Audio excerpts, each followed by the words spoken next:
Benoît Pelloual avec nous, il nous rejoint à 15h46. Bonjour Benoît. Bonjour Guillaume. Pour Natixis Wealth Management, vous allez, Benoît, face au marché et face aux États-Unis, rendre votre verdict aujourd'hui. Ce moment qu'on va vivre, ce verdict, est-ce que vous l'assumez ? Oui, parfaitement. On vous écoute. Eh bien, écoutez, le verdict, c'est que à l'approche 2026, l'économie américaine nous semble particulièrement dépendante de ces marchés actions. L'économie américaine, trop dépendante peut-être des marchés actions. Vous déplorez qu'elle soit portée, cette économie américaine, par Wall Street. Et vous craignez que cette dépendance vis-à-vis des marchés actions perdure. Oui, il est fort possible que ça puisse être une vulnérabilité, justement, courant 2026.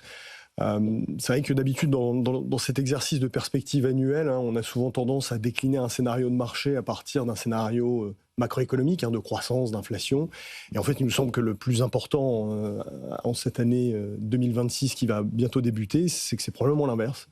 C'est probablement l'évolution des marchés actions qui va dicter la trajectoire de l'économie américaine. Et effectivement, ce qui est derrière cette idée, c'est ce concept d'économie qu'on appelle l'économie en K, c'est-à-dire cette économie où on peine à réconcilier d'un côté les données en dur qui sont bonnes encore, et les données de sondage, d'enquête qui sont quand même nettement moins optimistes et qui sont justement le reflet d'une économie à deux vitesses, avec d'un côté le consommateur américain moyen, l'américain moyen, qui représente une grosse partie de la population, qui lui souffre des resserrements monétaires, taux de défaut qui remonte, le taux d'accessibilité à la propriété immobilière qui est à un des plus bas, on a aussi le crédit consommation qui est quasiment à l'arrêt, et puis de l'autre, le 10% des plus aisés, qui eux justement profitent de la progression des marchés actions des dernières années, des effets richesse très positifs, au point où ils représentent aujourd'hui la moitié de la consommation américaine. C'est dingue, 10% des Américains représentent 50% de la consommation, et tout ça porté par en fait la hausse des marchés actions. Les 10% d'Américains qui consomment sont ceux sans doute qui sont aussi les plus exposés au marché action. Alors tant que le marché action monte, ça va.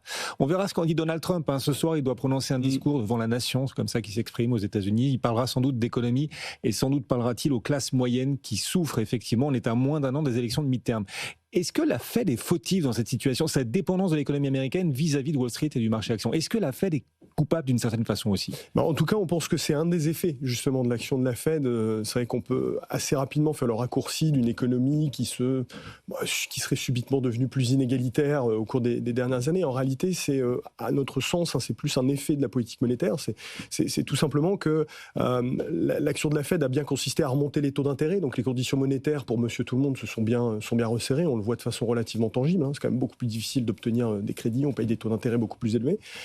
Mais en parallèle de ça, la Réserve fédérale a essayé de tout faire pour limiter les effets négatifs sur les marchés de sa politique monétaire. C'est-à-dire que à la moindre alerte, à la moindre crainte de récession, elle agit. Elle ajuste rapidement ses taux d'intérêt. On est en plein dedans justement actuellement. À la moindre alerte de friction sur les marchés, elle tient un discours relativement accommodant, promettant justement, allant dans le sens d'inviter aux anticipations de baisse de taux. Et ce qui fait qu'en fait, de façon bien concrète, on remet du bois à chaque fois. C'est ça. Et au fait, alors vous ajoutez à cela en plus une politique fiscale qui a plutôt été stimulante.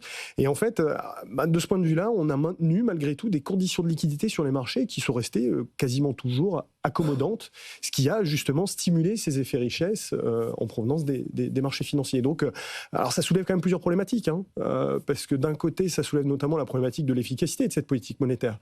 Et on est en plein dedans aujourd'hui. Malgré le resserrement monétaire, on a toujours une inflation qui est au-dessus de l'objectif depuis 5 ans, et dont la tendance n'est pas forcément très bonne. Mais surtout, ça entretient ces effets richesse et ce sentiment d'une économie à deux vitesses et qui tourne en faveur des plus aisés. Alors, des plus aisés, et puis de certains secteurs d'activité industrielle, on pense notamment à l'IA, mais est-ce que c'est pas le propre de toutes les révolutions industrielles d'être finalement entraîné par quelques secteurs et pas d'autres? Si, alors c'est tout à fait juste. L'intelligence artificielle, la technologie, ça représente d'un point de vue sectoriel quasiment 30% des marchés actions américains. Et donc effectivement, cette bonne dynamique des marchés actions, alors est-elle portée par des conditions monétaires très satisfaisantes ou par des conditions de succès et d'engouement autour de la tech? Évidemment, les deux sont à l'œuvre dans ce type de mouvement. Il ne faut pas oublier notamment que, la dépendance à la tech de l'économie américaine, elle est aussi relativement concrète, puisque si on rapporte les investissements de la tech dans les data centers, etc., ça représentera sur l'ensemble de l'année quasiment la moitié, si on le rapporte ça au PIB, quasiment la moitié de la croissance américaine en 2025. Donc oui, il y a bien un impact concret de la tech, et donc cette dépendance des marchés de l'économie américaine, c'est aussi indirectement une dépendance au secteur de la technologie. Et donc, pourvu que Wall Street continue de monter, parce que tout ça repose sur une jambe, donc la hausse des marchés américains. Il faut l'espérer, et ça repose même sur un nombre de valeurs toujours très très restreint. Donc effectivement, c'est en tout cas un point de vulnérabilité pour 2026. Tiens, on voudrait aussi vous faire réagir à ce poste de Gabriel Zucman. On ne présente plus l'économiste Gabriel Zucman. Parler de décrochage européen face aux États-Unis, pour lui, c'est un discours de conservateur. Il est faux, il est erroné de penser que l'Europe décroche économiquement face aux États-Unis. Alors il argumente là-dessus, Gabriel Zucman, il dit, je le cite, vous allez réagir, Benoît, je vous vois chaud bouillant là déjà. Il dit « Il n'y a pas d'Eldorado américain, leur surplus de croissance est dû au fait que leur population croît plus vite qu'en Europe, mais surtout la croissance américaine est annihilée par l'explosion du coût de la vie. Le PIB par habitant corrigé des coûts de la vie a progressé de 70% aux USA en 30 ans, 70%, en Europe 63%, donc presque autant en Europe qu'aux États-Unis. Ça correspond à une croissance moyenne annuelle aux États-Unis sur 30 ans de 1,6%, en Europe 1,5%. Autrement dit, quasi-égalité de l'Europe face aux États-Unis quand on corrige de la hausse des prix cette croissance américaine. Ah, ça fait du bien d'entendre ça. On n'est pas si à la bourre vis-à-vis de l'économie américaine, nous, Européens. Alors écoutez, je ne connais pas la méthodologie derrière les chiffres évoqués par Gabriel Zucman, mais je pense qu'il faut toujours la vérifier avec lui, on est d'accord. Ouais. Il a peut-être tendance à avoir beaucoup de conservateurs, effectivement, dans ses raisonnements. Moi, je m'en référerais à Mario Draghi. Je ne sais pas s'il est conservateur, mais en tout cas, on ne peut pas l'accuser d'avoir un biais hostile à l'Europe, puisqu'il l'a même concrètement sauvé il y a quelques années. Mario Draghi, dans son rapport, pointe justement un véritable décrochage de l'Europe par rapport aux États-Unis. Et il évoque, en termes de décrochage du PIB, un écart du PIB qui était de 15% en 2002, et en 2023, il a quasiment doublé, on est à 30% de divergence. Et la raison, il évoque justement la raison là-dedans, dans ses travaux, c'est pas l'écart de coût de la vie, c'est quelque chose de beaucoup plus fondamental et justement plus inquiétant à long terme pour l'Europe, puisque ça réside essentiellement dans le décrochage en termes de productivité.